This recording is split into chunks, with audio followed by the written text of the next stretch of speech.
Hello friends, मैं हूं इंद्रजीत और आप लोगों का मेरे चैनल में बहुत बहुत स्वागत है। आज हम इस वीडियो में बात करेंगे ई श्रम कार्ड की। बहुत सारे लाभार्थियों का प्रश्न आ रहा था फ्रेंड्स कि अगर हम ई श्रम कार्ड के थ्रू प्रधानमंत्री श्रम योगी मानधन पेंशन योजना के लिए हम आवेदन करें और अगर हमारी 18 से 40 वर्ष के बीच में अगर हमारी मृत्यु हो जाती है तो हमें इस योजना का लाभ कैसे मिलेगा। तो इस वीडियो में आपको कंप्लीट जानकारी मिलने वाली है। वीडियो को अंत तक देखिएगा। अगर वीडियो पसंद आए तो लाइक कीजिएगा, शेयर कीजिएगा और सब्सक्राइब कीजिएगा। इसकी ऑफिशियल वेबसाइट मैंने ओपन कर रखी है। अगर आपने अभी तक ई श्रम कार्ड के लिए आवेदन नहीं कर रखा है और ई श्रम कार्ड नहीं बना रखा है तो आप रजिस्टर ऑन ई श्रम कार्ड पर क्लिक करके आप अपना ई श्रम कार्ड बना लीजिए, या फिर आप CSC के थ्रू भी आप अपना ई श्रम कार्ड बना सकते हैं। ई श्रम कार्ड बनाने के बाद आप फॉर पेंशन ऑफ ₹3000 मंथ इस पर जा कर के आप पेंशन के लिए अप्लाई कर सकते हैं। यानी कि आपको 60 वर्ष के बाद आपको 3000 रुपये मिलना स्टार्ट हो जाएगा। रजिस्टर ऑन मानधन डॉट वाली वेबसाइट यहाँ पर दे रखी है। यहाँ पर आप क्लिक करेंगे तो इसकी ऑफिशियल वेबसाइट आपके सामने आ जाएगी। अप्लाई करने का एक ऑप्शन आ जाएगा, वहाँ पर आप आवेदन कर सकते हैं या फिर आप CSC के थ्रू भी आप अपना आवेदन कर सकते हैं।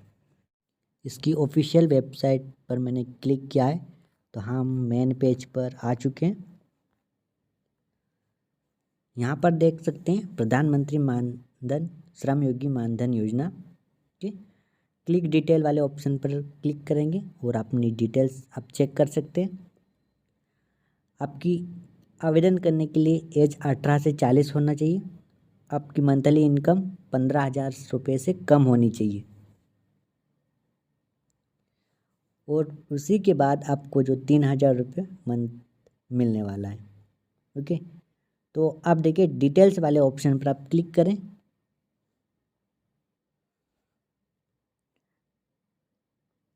क्लिक करने के बाद हमारे सामने एक ऑप्शन आता है बेनिफिट का। यहाँ पर हमें पता चल जाएगा कि अगर हमारी मृत्यु 18 से 40 वर्ष के बीच में हो जाती है तो हमें इस योजना का लाभ कैसे मिलेगा, किस तरह से मिलेगा, सारा कुछ इस बेनिफिट वाले ऑप्शन पर क्लिक करके जानकारी आपको मिलने वाली। तो हम बेनिफिट वाले ऑप्शन पर क्लिक करेंगे। अब जो ये बेनिफिट डिटेल्स दे रखी है मैं इसे हिंदी में कन्वर्ट करूँगा। अब देखिए फ्रेंड्स, गूगल ट्रांसलेट के माध्यम से मैंने इसे हिंदी में कन्वर्ट कर लिया है। पात्र अभिदाता की मृत्यु पर परिवार को लाभ। पेंशन की प्राप्ति के दौरान यदि किसी पात्र अभिदाता की मृत्यु हो जाती है तो उसका पति या पत्नी ऐसे पात्र अभिदाता द्वारा प्राप्त पेंशन का केवल 50% परिवार पेंशन के रूप में प्राप्त करने का हकदार होगा और ऐसी पारिवारिक पेंशन केवल पति या पत्नी के लिए लागू होगी।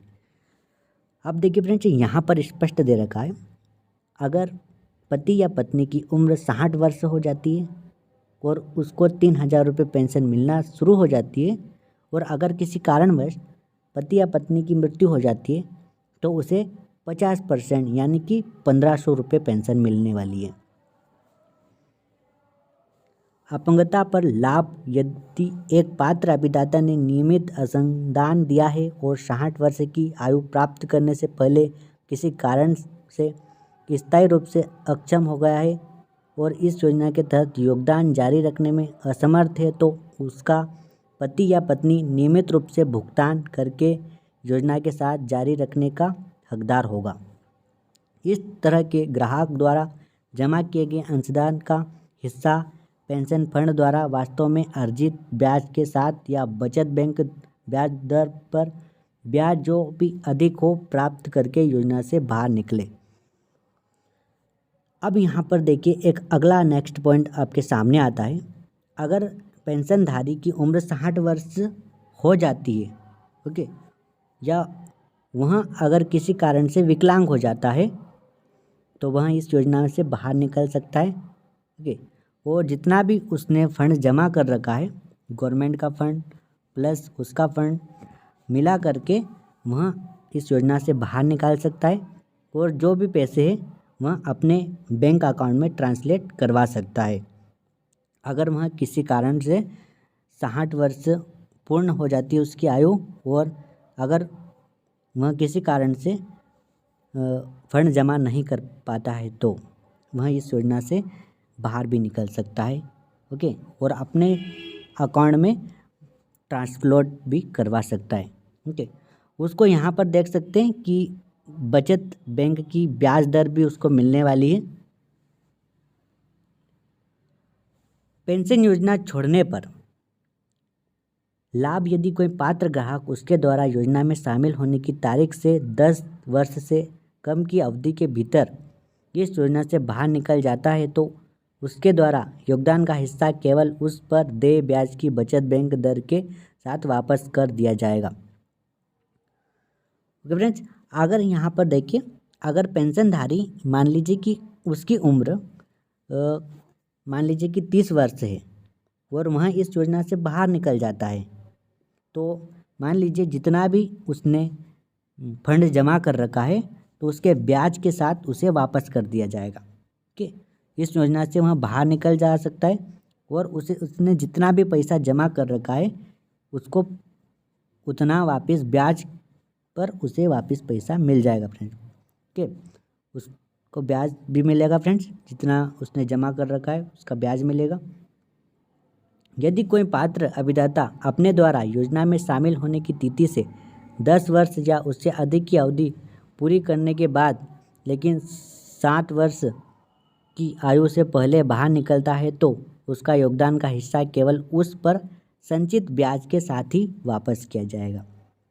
पेंशन फंड द्वारा अर्जित या उस पर बचत बैंक ब्याज पर ब्याज जो भी अधिक हो, यदि एक पात्र ग्राहक ने नियमित योगदान दिया है और किसी भी कारण से उसकी मृत्यु हो गई है तो उसका पति या पत्नी बाद में नियमित योगदान का भुगतान करके योजना को जारी रखने का हकदार होगा, या ऐसे ग्राहक द्वारा जमा किए गए योगदान के हिस्से को संचित ब्याज के साथ प्राप्त करके बाहर निकलने का हकदार होगा।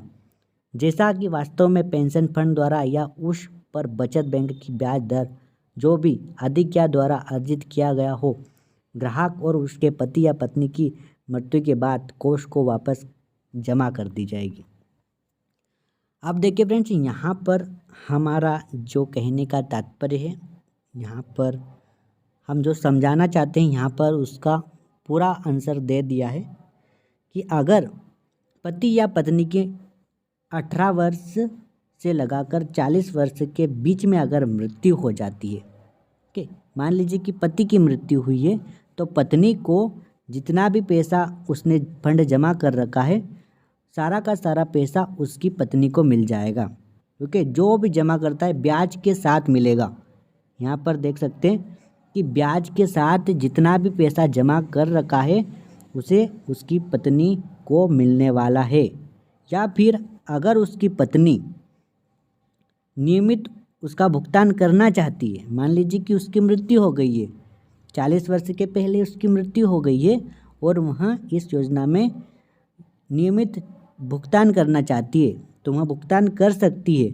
इसके लिए हकदार का वह पात्र रहेगी। ओके, और उसकी 60 वर्ष के बाद उसके पति की पेंशन मिलना उसको भी स्टार्ट हो जाएगी, यानी कि पत्नी को पति की पेंशन मिलेगी। यहाँ पर स्पष्ट दे रखा है, अगर पति या पत्नी मर जाता है तो उसकी पेंशन पत्नी को मिलेगी या पति को मिलने वाली है।